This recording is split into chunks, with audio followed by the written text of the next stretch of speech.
అదొక పురాతన ఆలయం. శివపరివారం కొలువుదీరిన ఈ ఆలయ చరిత్ర పురాణ ఐతిహ్యాలలో ముడిపడి ఉంది. అదే పురాతన లేపాక్షి ఆలయం. దక్షిణ భారతదేశం సువర్ణ యాగంగా భావించే విజయనగర రాజుల కాలంలో నిర్మించిన సుందర దేవాలయంలో ఈ లేపాక్షి దేవాలయం ఒకటి. ఆంధ్రప్రదేశ్లోని అనంతపురం జిల్లాలో హిందూపురానికి 12 కిలోమీటర్ల దూరంలో ఉంది లేపాక్షి ఆలయం. చరిత్ర ప్రకారం 16వ శతాబ్దంలో విజయనగరాన్ని అచ్యుతరాయలు పాలిస్తున్నప్పుడు ఆయన కోశాధికారి అయిన విరూపಣ್ణ ఈ గుడి కట్టించారు. 1533లో గుడి ప్రతిష్ఠ జరిగినట్లు శాసనాలు చెప్తున్నాయి. స్థల పురాణం ప్రకారం లేపాక్షి రామాయణ కాలం నాటిది. చరిత్ర పూర్వకాలంలో దీని పేరు కూర్మశైలం. అగస్త్య మహర్షి పాపనాశేశ్వర శివలింగాన్ని ఇక్కడ ప్రతిష్ఠించి ఇక్కడున్న గుహలో కొంతకాలంగా తపస్సు చేసుకుంటూ కాలం గడిపారని స్థల పురాణం చెబుతోంది.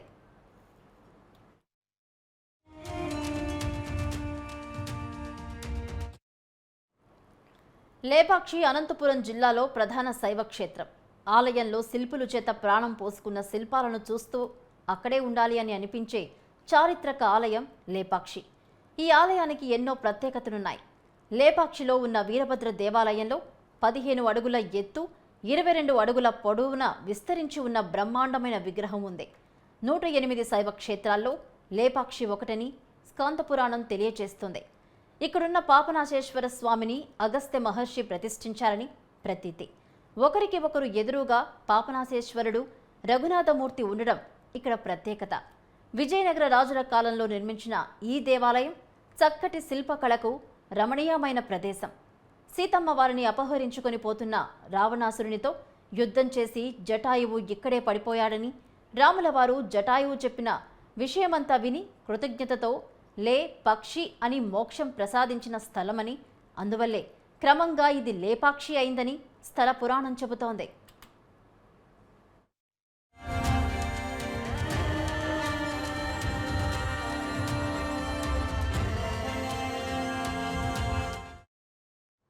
లేపాక్షిలో వేలాడే స్తంభం ముఖ్య ఆకర్షణ. ఇక్కడికొచ్చే సందర్శకులను ఇది విశేషంగా ఆకట్టుకుంటోంది. ఇక్కడ వచ్చిన వారందరూ ఈ అద్భుతాన్ని చూసి వేలాడే స్తంభాన్ని పరీక్షిస్తూ ఉంటారు. ఈ వేలాడే స్తంభం ఏ ఒక్క స్తంభం పడిపోకుండా అన్ని స్తంభాలను కట్టడి చేస్తుందట. లేపాక్షి గుడి లోపల తల ఎత్తి పైకి చూస్తే కనిపించే రంగురంగుల బొమ్మలు మరో ప్రత్యేకత.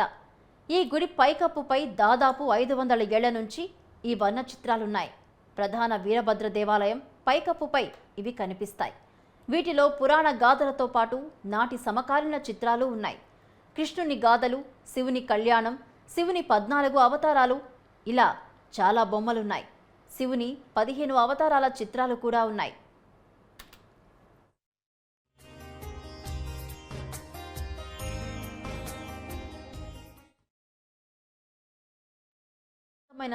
జగస్తంభాలు కలిగిన చతురస్రాకారపు మంటపంగా నిర్మించారు. ఇక్కడున్న 4 దేవాలయాల విగ్రహాలు లేక పాడుపడ్డాయి. ప్రకృతి మలచిన నీటి కొలను గర్భగృహానికి పడమటి దిశలో ఉంది. ఇంకా 2వ ప్రాంగణపు వెలుపలి గోడపై అసంఖ్యాక శాసనాలు కన్నడ భాషలో చెక్కి ఉన్నాయి. 2వ ప్రాంగణంలోని నాగలింగేశ్వర శిల్పం 5 మీటర్ల ఎత్తు ఉంది. లింగానికి రక్షణగా ఉన్న సర్పం, సప్త శిరస్సుల విశాలమైన పడగ అతి భయంకరంగా ఉన్న చతుర శిల్ప పనితనంతో కళాత్మకంగా రూపుదిద్దుకొని తూర్పు దిశలో ఉంటుంది. అటు పక్కనే శ్రీకాళహస్తి క్షేత్ర కథ చక్కగా మలిచారు. ఇక్కడున్న ఉగ్ర గణపతి మరెక్కడా ఉండడు. 2వ మహాద్వారం దాటితే కనపడేది నాట్య మండపం. దీనిని 8 జతల ఉత్తమ ఆశ్వాలు కట్టిన రథంలా తీర్చిదిద్దారు. శిల్ప, చిత్ర, నృత్య, సంగీత, చతుర్విధ, లలిత కళలు సరిసమానంగా విజృంభించిన పరమేశ్వరుని నర్తన మందిరమిదే. ఇక్కడ భిన్న ముఖాల శిల్పాలతో కూడిన 70 స్తంభాలున్నాయి. ఈ మంటపం పైకప్పులో అమర్చిన శతపత్ర కమలం ప్రత్యేక ఆకర్షణ. నాట్యాచారుడైన భృంగీశ్వరుని పర్యవేక్షణలో రంభ, ఊర్వశీల నాట్యం, తాళాలు చేతపట్టిన దత్తాత్రేయుడు, పరమశివుని తాండవ నృత్యం, నాట్యాన్ని తిలకిస్తున్న పార్వతి, ఆమె పక్కనే చెలికత్తెలు ఉంటారు.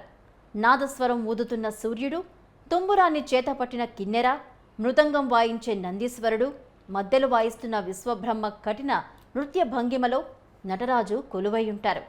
ఇంకో పక్క వీణా మృదంగం దారి అయిన సరస్వతీదేవి, బ్రహ్మల ఆసక్తికరమైన శిల్పాలు కూడా ఉంటాయి.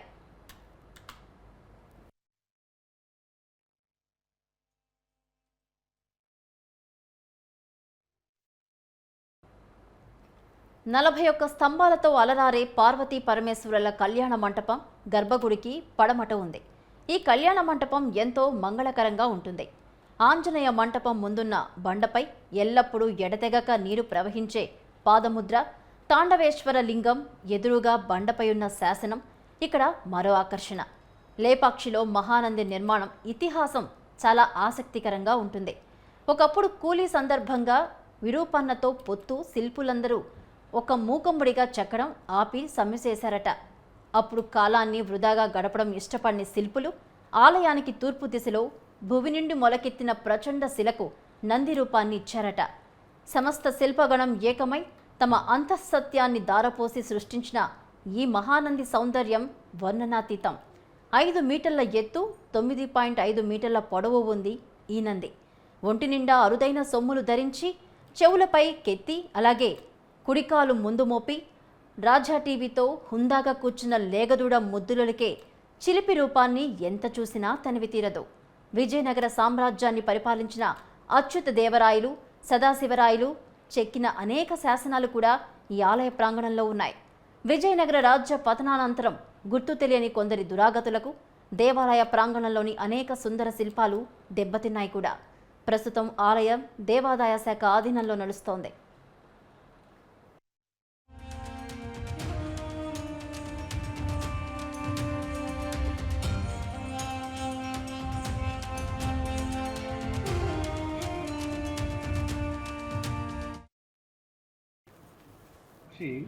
ప్రపంచ వారసత్వ సంపదగా గుర్తింపు పొంది ప్రతినిత్యం వేలాది మంది పర్యాటకులు ఇక్కడికి విచ్చేస్తుంటారు. ఈ నేపథ్యంలో గత నెలలో దేశ ప్రధానమంత్రి నరేంద్ర మోడీ గారు లేపాక్షి దేవాలయాన్ని సందర్శించి దాదాపు ఒక గంట పాటు ఈ వైభవాన్ని తిలకించడం జరిగింది. అనంతరం యునెస్కో గుర్తింపు కోసం ఆ సంస్థ వారు లేపాక్షి గుర్తింపుకు సంబంధించిన ఉత్తరాన్ని కేంద్ర రాష్ట్ర ప్రభుత్వాలకు అందించడం జరిగింది. ఆ యునెస్కో గుర్తింపు విషయంలో ఇప్పటికే కేంద్ర రాష్ట్ర ప్రభుత్వాలు తమ నివేదికను తయారు చేయడానికి అధికారులు సమాయత్తమవుతున్నారు. ఈ నేపథ్యం తర్వాత లేపాక్షిని అంతర్జాతీయంగా తీసుకుపోవడానికి పలు సంస్థలకు ఇక్కడ కృషి చేస్తూ ఉంది. త్వరలోనే యునెస్కో గుర్తింపు రావడం వల్ల లేపాక్షి రూపురేఖలు మారిపోవడం కాకుండా ప్రపంచవ్యాప్తంగా లేపాక్షి ఒక ప్రత్యేకత సంతరించుకోవడానికి అంత ఉంది. ఈ లేపాక్షిలో ఎటువంటి అభివృద్ధి లేక యాత్రికులు కూడా చాలా తక్కువ మంది వచ్చేవాళ్ళు. అటువంటిది గత 10 సంవత్సరాల నుంచి దినదినాభివృద్ధి చెందుతూ విశేషమైనటువంటి యాత్రికులను ఆకర్షిస్తూ ఎంతో అభివృద్ధి చెందినది. అదేవిధంగా ప్రజల యొక్క వారి యొక్క కృషి వల్ల యునెస్కో కూడా ఇది నిర్ణయించడం జరిగింది.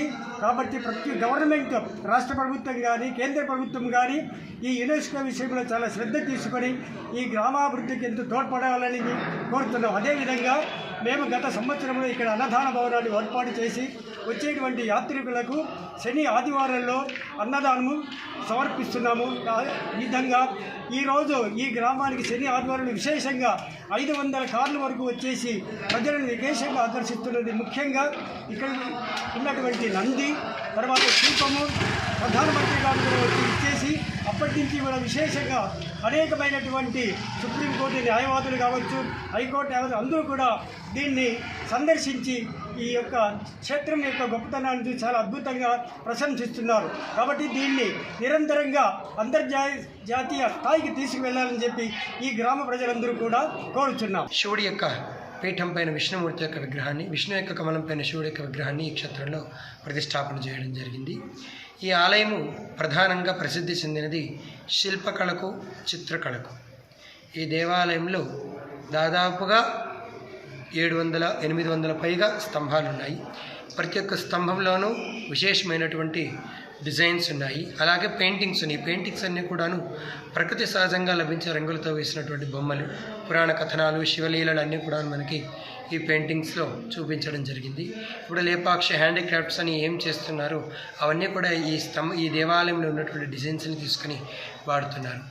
ఈ దేవాలయానికి ఆంధ్ర, కర్ణాటక, తమిళనాడు, కేరళ, మహారాష్ట్ర, ఈ భారతదేశంలో ఉన్నటువంటి ఇతర రాష్ట్రాల నుంచే కాక దేశ విదేశాల నుంచి కూడా పర్యాటకులు, భక్తులు కూడా వచ్చి ఈ క్షేత్రాన్ని సందర్శిస్తూ ఉన్నారు. 2012లో మొట్టమొదటిగా ఈ క్షేత్రంలో లేపాక్షి ఉత్సవాలు అని ప్రారంభం చేశారు. అప్పటి నుంచి ఈ క్షేత్రానికి భక్తులు రావడం ఎక్కువగా పెరిగింది.